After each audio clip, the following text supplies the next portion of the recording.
अरे काजल बिटिया। प्रणाम मौसा खुश जी। रहा बिटिया। हाय ला इमरती खा। अरे अरे तोहर बियाह शादी होता तू देखा का लिहल जाता का दिहल जाता। हम का देखब मौसा जी, रवा सब बानी ना। अरे ऐसे कैसे बानी? ब्याह तो हर बात देखी के। चलो चुपचाप वहाँ खड़ा हो जा।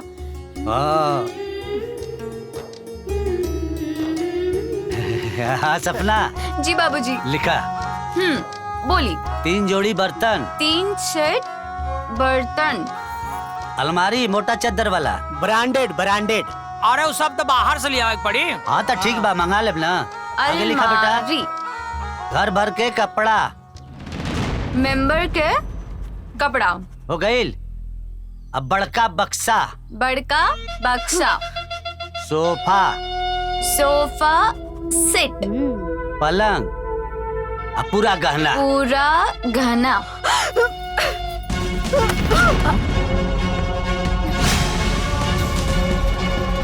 सब उठा के दे दिए बुढ़ऊ।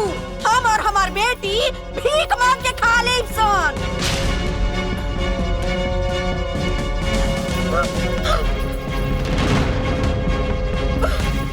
साड़ू भाई हम अभी आवता ने।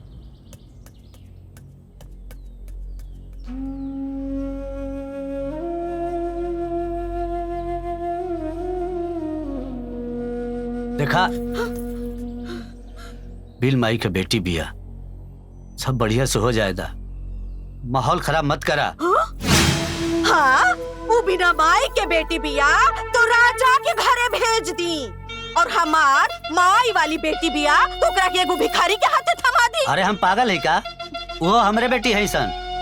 हम सब जानतानी, जब ओकर माई के दुनिया भर के गहना बा तो और गहना किनावे की का जरूरत रहे? अपन औकात से बढ़ के काम करे के का जरूरत रहे? तू ओके अपन बेटी माना चाहे मत माना, लेकिन हम ओकर बाप है। हमरो तो कुछ फर्ज होला। ओकरे मरत माई के वचन देले बानी, कैसे भुला जाए?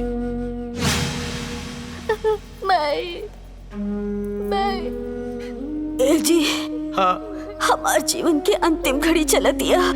हमरा से वादा करी कि हमरा बेटी के पाल पोस के बढ़िया घरे में बियाह करी। हमरा के वचन दी। हाँ हम तो के वचन देता नहीं, तार वचन खाली ना जाए। हम एक अपन जान लगा दे। बिटिया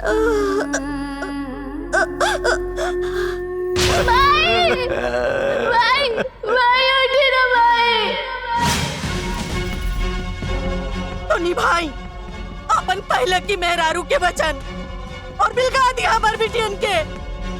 अरे रहुआ उ लोगन के बाप ना दुश्मन बानी। लुटा दिया अपन बिटिया पे, सब कुछ लुटा दी। तू कितनो त्रिया चरित्र दिखाला, चाहे तू अपन कपार फोड़ ला, लेकिन हम अपने मरण मेहरारू के देहल वचन से पीछे ना हटब। ओकर बियाह करे में भले न काहे हम बिका जाए।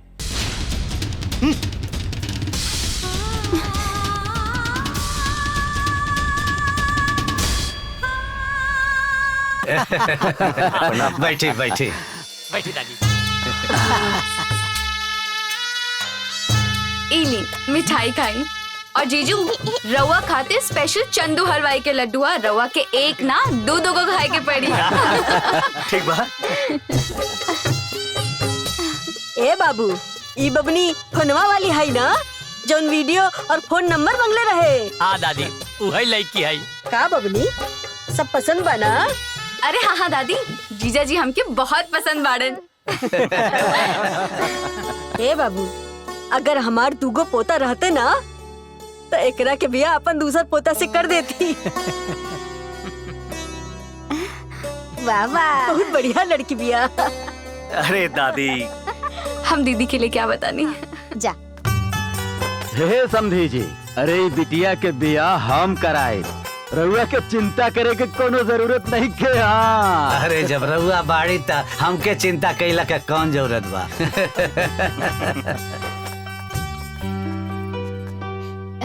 ए बबुआ, देखा दुल्हन आ गईली।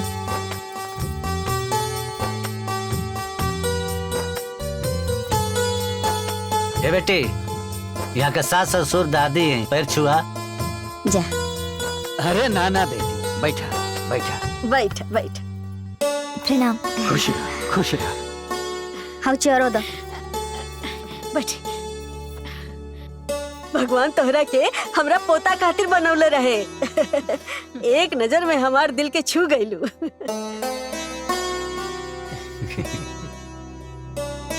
हाँ ए हो, जा अपना पत्तो के छेकाई कर। काहे ना, ई वक्त के तो कब से इंतजार रहे।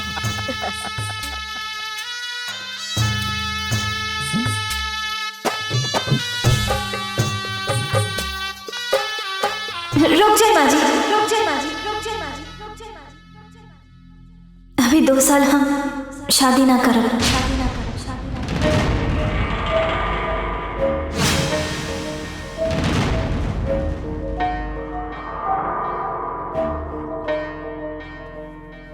काजल, ये क्या कहता रे?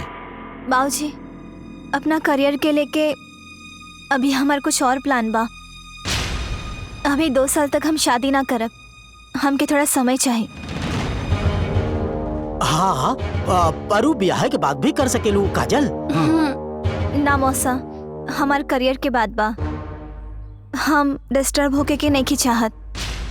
अरे बेटी, शादी तय करके 2 साल तक रोकल ठीक रही का? हाँ बेटी, ब्याह के बाद भी करियर के प्लान तो बनावल जा सकेला नु।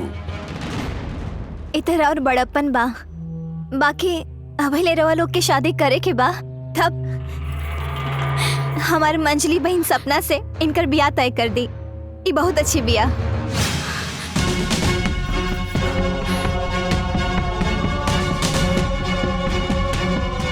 और दादी, रवा के तो हमार बहन पसंद हो बिया ना, हमार बहन के अपना ली। सही कहती है लड़किया। तारा के पसंद हो ना?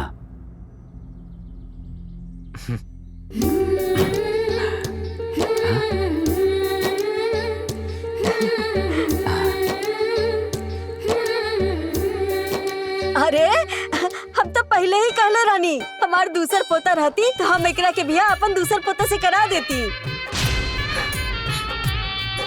ए समधी जी, हमके अपना बेटा प्रशांत खातिर राहुल बेटी सपना के ब्याह मंजूर बा। हाँ।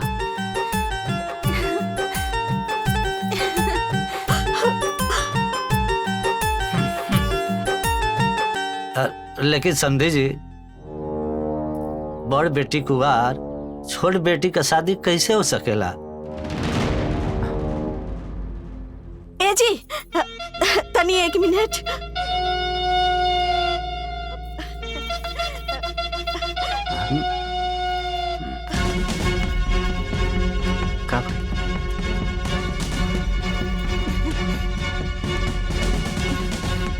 हम अभी आवतानी।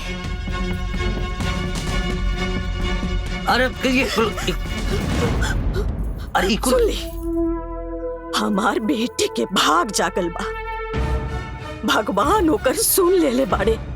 अगर ओकर बिहाय में हमार सुनी कोनो लकड़ी लगैनी तो पहले उ दोनों बेटी के जहर खियाए, ओकरे बाद हम खुद खा ले।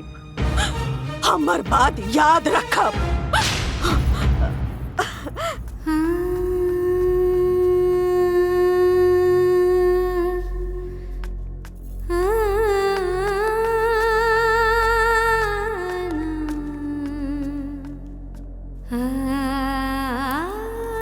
दीदी, का कहा थारू, बाबूजी ये रिश्ता तोहरे खातिर खोजले बड़े।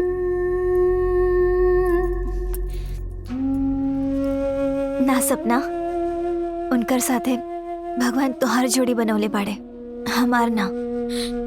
ना दीदी, हम ये शादी ना करे। दोबारा ही शब्द कहले ना तो पहले तोर परान ले, ओकरा बाद हम अपन परान दे दे। अरे पागल, तोर किस्मत जागल और तय कहतारी बिहार ना कर भी। अब हम तोरा के अपन हाथ से सजाए। अब हमार बेटी के सगाई हुई। हाँ।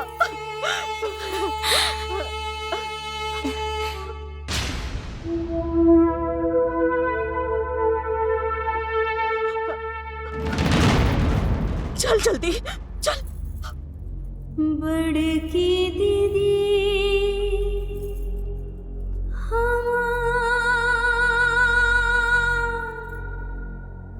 बड़की दीदी जौन तो चाहत रहलू वो हो गई काजल।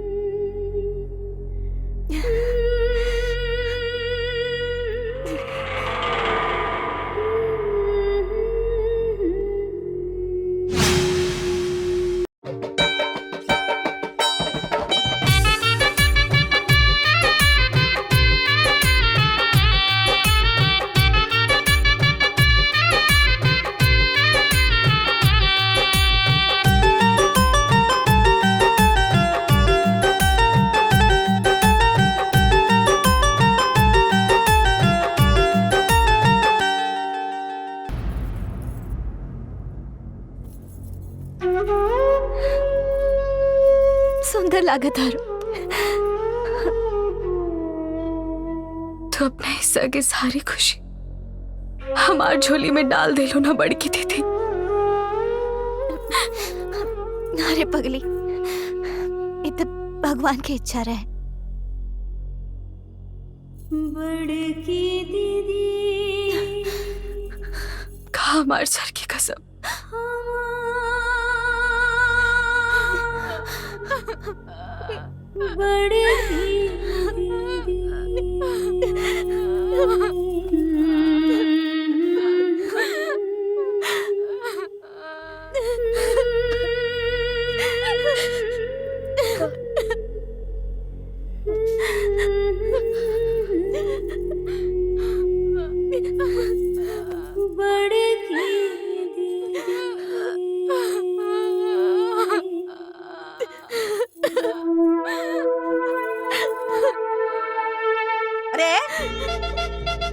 वहाँ विदाई के तोर मुहूर्त भइल बा और तय एकरा लगे बाड़ी।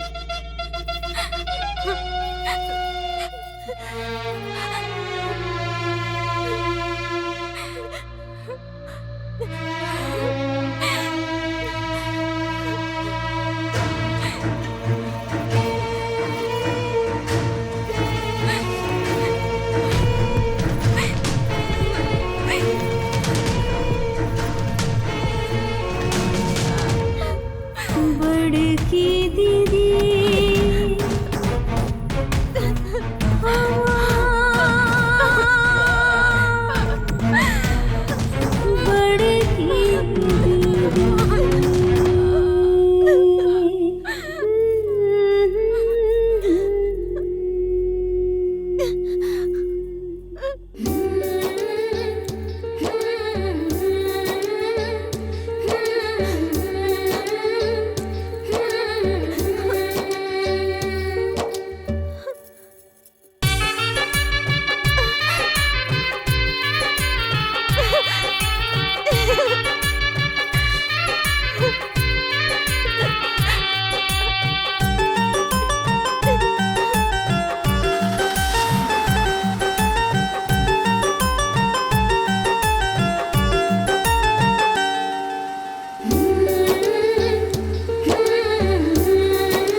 अरे बेटी तू रह दा, हम कर ले।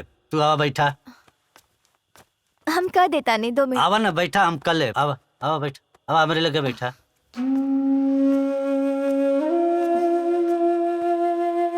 कब बाबूजी?